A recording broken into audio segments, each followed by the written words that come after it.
ஈசா ஒரு இடத்துல துறவு தோன்றார். அந்த இடத்துல என்ன பண்றாங்க, வந்து துரத்தி விடுறாங்க. துரத்தி விட்டோன்னா அவர் என்ன பேர் வைக்கிறார் அந்த இடத்துக்கு? ஏசேக்கு. அடுத்த ஒரு இடத்துல போய் துறவு தோன்றார்.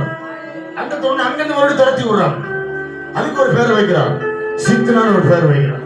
ஆனா மூணாவது இடத்துல போய் ஒரு துறவு தோன்றாரு. அந்த இடத்துல யாராலே அவர் வந்து துரத்த முடியல. அந்த இடத்துல ஒரு பேரை வைக்கிறாரு, ரெகோபோத்.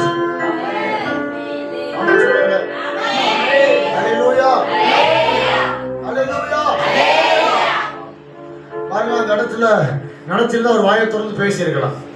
பொதுவா நம்ம வாக்குவாதம் வந்தா நம்ம என்ன பண்ணுவோம்? அமைதியா இருக்கோம்ல, என்ன பண்ணுவோம்? ஏன்னா நடக்கவே தெரியாது. சிலர்லாம் ஆவியில பயங்கரமா நிரம்பிடுவாங்க. அதாவது எனக்கு என்ன டவுட்னா, மனைவி அமைதியா இருந்திருக்கு பாருங்க அந்த இடத்துல.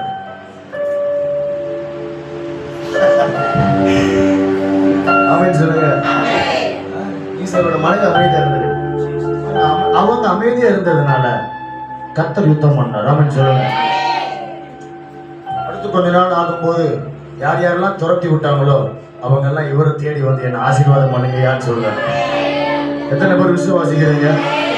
எத்தனை பேர் உங்க மேல வீண் பழிய போட்டாங்களோ, எத்தனை பேர் செய்யாத தப்பு செஞ்சதா அவங்க மேல பழி சொன்னாங்களோ, ஆமா, அந்த ஜனங்களுக்கு முன்னாடி தேவன் நம்ம ஆசீர்வதிக்கிறது அவங்க கண்ணே பார்க்க, அந்நிய கண்கள் இல்ல, சொந்த கண்களே பார்க்க. விசுவாசிக்கிறவங்க நல்ல கை தட்டி ஆமா